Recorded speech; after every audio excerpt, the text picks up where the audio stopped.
El Estado moderno surgió entre los siglos XV y XVI, cuando los reyes europeos aprovecharon la crisis del feudalismo para concentrar su poder, centralizando el dominio sobre sus tierras. Este proceso se hizo pactando con los señores feudales para recibir sus tierras a cambio de algún privilegio o bien conquistando los territorios a base de guerras sangrientas. Los reyes recibieron el apoyo de la recién nacida burguesía que deseaba desprenderse de los señores feudales para romper su condición de vasallos. El mapa político europeo, que antes se asemejaba a un mosaico político multicolor de contornos inestables, va a experimentar cambios. El número de reinos independientes empieza a contraerse y los límites empiezan a consolidarse. Este resultado fue la consecuencia de la ascensión de una serie de monarcas con cierta conciencia nacional que entendieron su mandato de manera diferente a sus predecesores. Luis XI y Francisco I en Francia, los reyes católicos en España y posteriormente el emperador Carlos V y su hijo Felipe II, Enrique VII y Enrique VIII en Inglaterra, Cristián I de Dinamarca, Casimiro IV de Polonia, Matías Corvino en Hungría, Iván III en Rusia.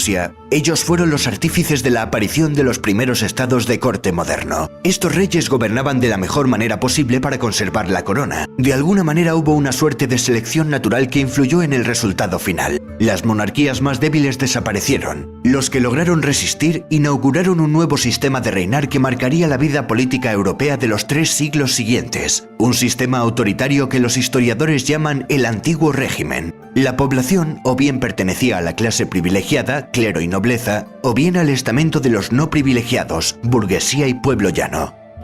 ¿Cuáles son los antecedentes de la aparición del Estado moderno? A final de la Edad Media se produce una enorme crisis en Europa con grandes hambrunas. La peste negra había reducido drásticamente la población.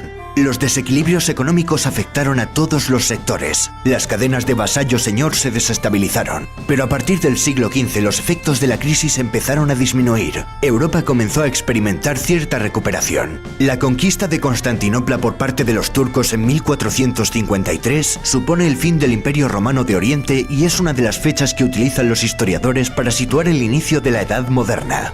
En Constantinopla se conocía bien a los clásicos: Platón, Séneca, Heródoto, Horacio, etc. Mientras que durante la Edad Media en Europa se conocía fundamentalmente a Aristóteles, y además se le conocía a través de traducciones árabes. Cuando los eruditos de Constantinopla, que hablaban griego, se refugian en Europa, muchos de ellos en Florencia, tras la caída de la ciudad, traen consigo todo el saber grecolatino. En Europa se redescubre a los filósofos clásicos. Esto cambiaría radicalmente la mentalidad europea. En el medievo los europeos habían vivido demasiado preocupados por el más allá, convencidos de que la vida terrenal era un mero trámite para acceder a la vida eterna. Vivían temerosos de Dios. De estas ataduras se fue librando el hombre a lo largo de la Edad Moderna. Se empezaron a valorar los goces terrenales. El Decamerón de Boccaccio se convierte en un paradigma de la libertad sexual de la época. Se sustituye el teocentrismo medieval por el antropocentrismo, el hombre como centro del universo. Surge el humanismo como reacción a la educación escolástica aristotélica de la Edad Media. Algunos humanistas empezaron a referirse a su propia época como un periodo de luz que rompía con la larga noche del pasado. Boccaccio y Petrarca fueron 2 profetas de lo que estaba por llegar. Bajo el dominio de los Medici, Florencia se convierte en la cuna del Renacimiento, en una nueva Atenas. Por Florencia pasaron el arquitecto Brunelleschi, el arquitecto y tratadista Alberti, el escultor Donatello, el pintor Rafael, y 2 genios absolutos como Miguel Ángel Buonarroti, que dominó la escultura, la pintura y la arquitectura, y Leonardo da Vinci, pintor, arquitecto, científico, inventor, músico y un largo etcétera.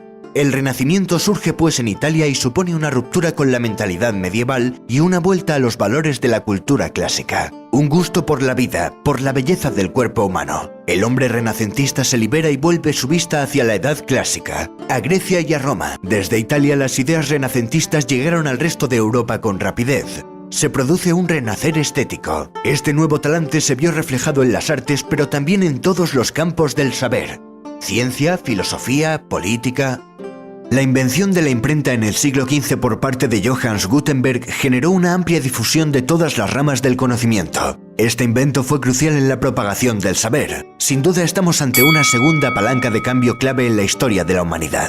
Los avances en física, astronomía, biología, anatomía humana, química, medicina, transformaron las visiones medievales sobre la naturaleza y sentaron las bases de la ciencia moderna. Se produce una revolución científica que empieza con Nicolás Copérnico y su teoría heliocéntrica. Más tarde, un entusiasta de las ideas de Copérnico, Johannes Kepler, definió cómo eran las órbitas elípticas que seguían los planetas alrededor del Sol. Durante casi 5 milenios, el modelo geocéntrico de la Tierra como centro del universo era prácticamente aceptado por todo el mundo. El modelo heliocéntrico, según el cual la Tierra y los planetas se mueven alrededor del Sol, supuso una auténtica revolución e hizo temblar los cimientos sobre los que se sustentaba todo el conocimiento.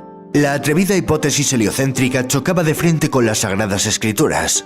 El Tribunal de la Santa Inquisición investigó a Galileo por defender los postulados de Copérnico y casi le cuesta la vida. La revolución científica culmina con Isaac Newton. En 1687 publica su obra más importante, Principios matemáticos de la filosofía natural. En esta obra expone la teoría de la gravedad inspirada en un suceso acaecido años antes mientras meditaba bajo la sombra de un manzano cuando un fruto cayó del árbol.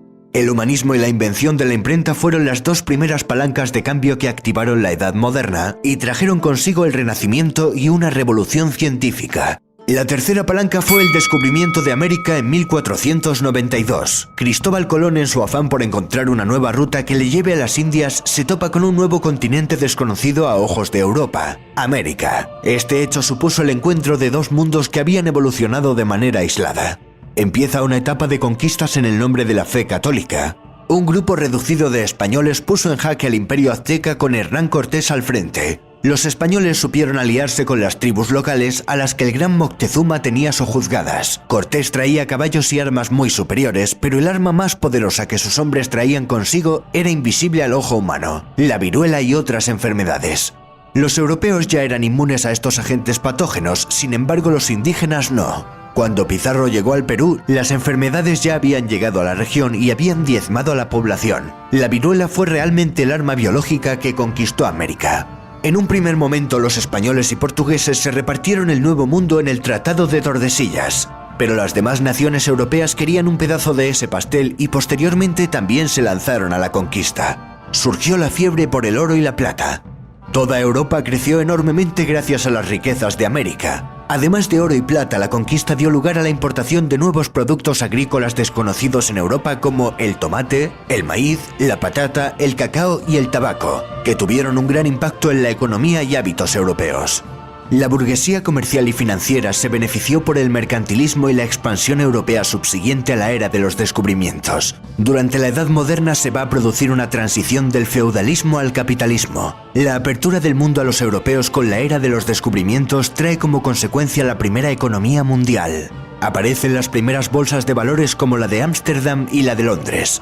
La Bolsa de Valores de Ámsterdam fue fundada en 1602 por la Compañía Holandesa de las Indias Orientales y operaba con acciones y bonos. Semanalmente publicaba un boletín que se utilizaba como referente a la hora de ejecutar las órdenes de compra-venta. Las compañías privilegiadas tomaron el control monopolístico de rutas y productos. La clase comercial y financiera se fue fortaleciendo con el nacimiento del Estado moderno, pero principalmente en aquellos con mentalidad protestante, como veremos a continuación.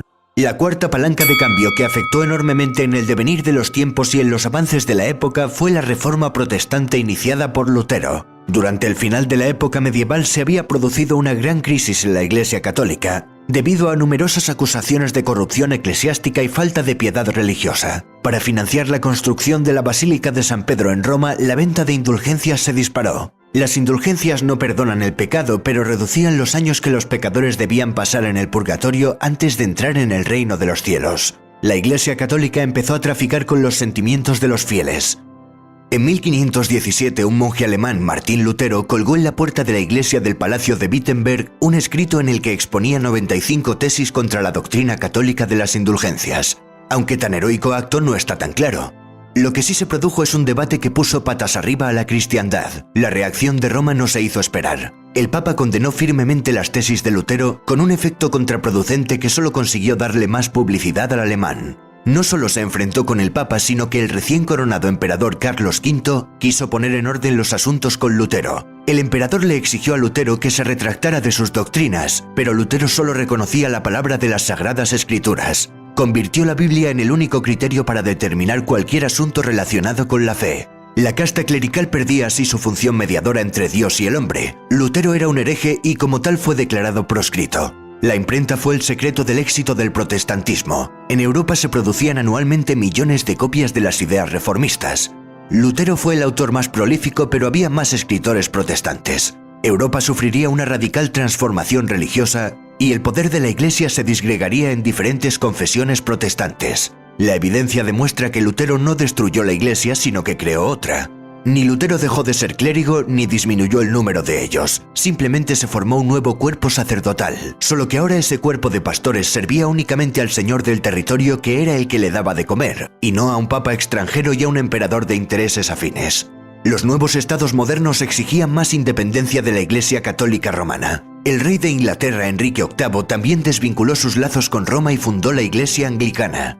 La causa fue que el rey quería anular su matrimonio con Catalina de Aragón, hija de los reyes católicos y tía de Carlos V. El Papa de Roma, Clemente VII, se opuso a la anulación de su matrimonio. La respuesta del monarca fue romper con el catolicismo y erigirse como jefe supremo de una nueva iglesia, la Iglesia de Inglaterra. La Iglesia anglicana guarda muchas similitudes con la católica, pero no depende de Roma. Tras la muerte de Lutero, el pensamiento de Juan Calvino cobró fuerza y se hizo mayoritario entre los reformistas. Calvino era un seguidor de las ideas de Lutero y convirtió la ciudad de Ginebra en un estado teocrático de corte totalitario. Los pastores se convirtieron en policías de la moral y los viajeros comprobaban asombrados cómo en aquella ciudad no había robos, ni prostitutas, ni asesinatos, ni lujos, ni alcohol, ni bailes, ni vicio de ningún tipo. Es preciso en este instante recordar que la Iglesia Católica condenaba fuertemente el cobro de intereses, censurando esta práctica con el nombre de usura. En la España católica, de hecho, el trabajo manual era algo deshonroso propio de seres de segunda. Los hombres de honor solo se manchaban las manos en la guerra. Por eso muchos hidalgos preferían la pobreza a tener que trabajar. Sin embargo, en los países del norte de Europa, donde se extendió la moral calvinista, el trabajo dignificaba al hombre, y ser comerciante o prestamista acabó siendo una ocupación honrosa. Una moral consagrada al capital. Por ello estos países prosperaron y se enriquecieron. Y no es desacertado decir que por ello los países protestantes son más trabajadores, más austeros y ahorradores que los católicos. El calvinismo no solo se extendió por Europa, sino que los movimientos migratorios llevaron el calvinismo a Norteamérica. Los puritanos ingleses que viajaron en el Mayflower, los hugonotes franceses, los colonos holandeses de la Nueva Ámsterdam, más tarde llamada Nueva York, y los irlandeses escoceses presbiterianos de los Montes Apalaches. Los colonos calvinistas también fueron los primeros europeos que colonizaron África del Sur.